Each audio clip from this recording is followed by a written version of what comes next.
The wizard had always suspected that Mars was less a destination and more a conversation.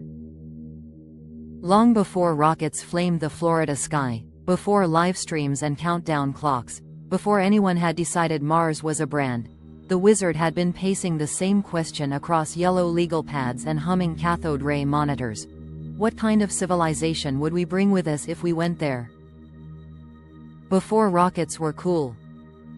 In 1996, when the internet still whistled and groaned before speaking, the wizard unveiled something quietly audacious: the Mars colonization project. It wasn't about conquest. It wasn't about flags. It certainly wasn't about real estate speculation on a planet no one could yet visit.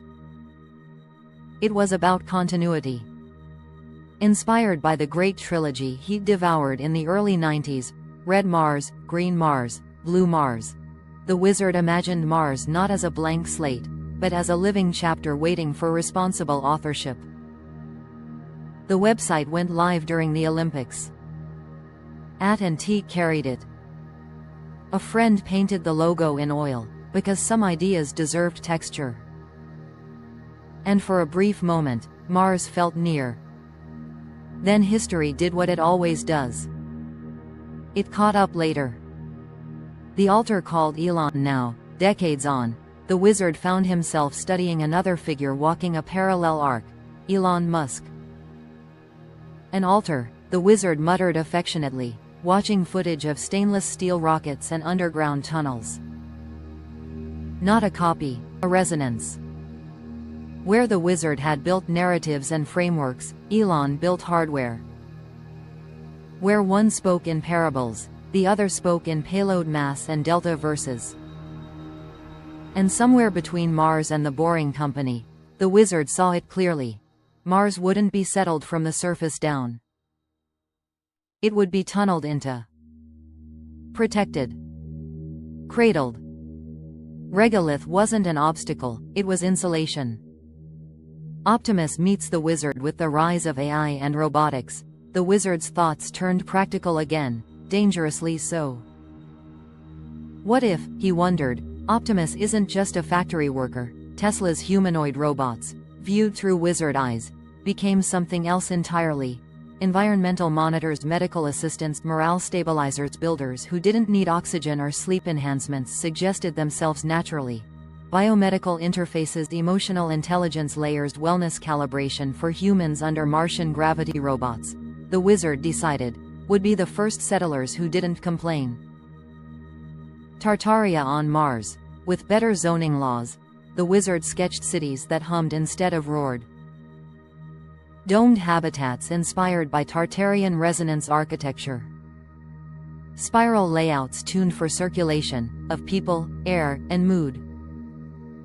Wellness centers where light, sound, and geometry countered isolation and bone loss. Mars would not get strip malls. Mars would get sanctuaries.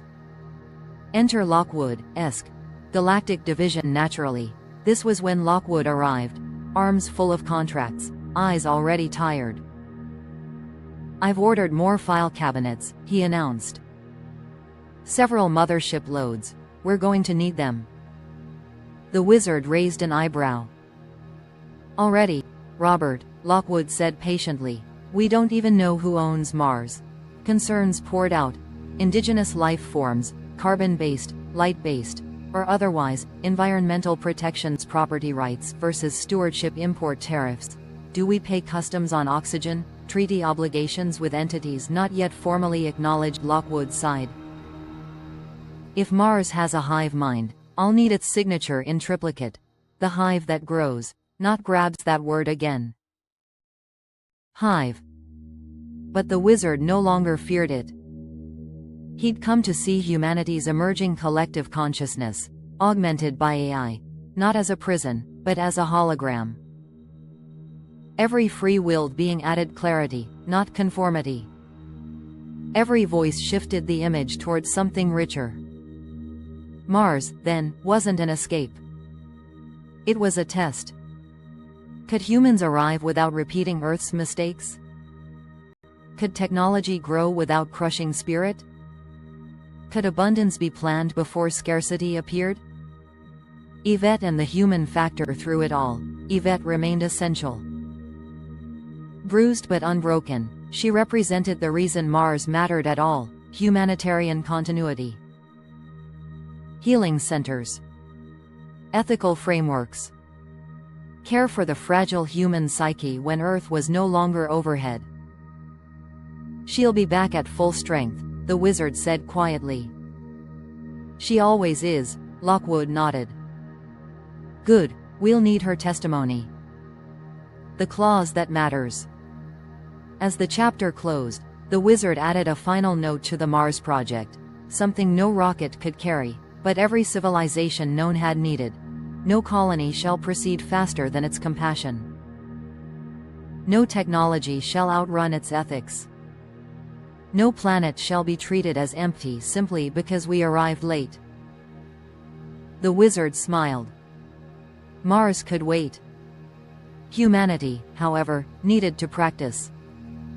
And somewhere, between tunnels, robots, ancient domes, and unfinished treaties, the Red Planet listened, patient as only a world untouched by lawyers could be.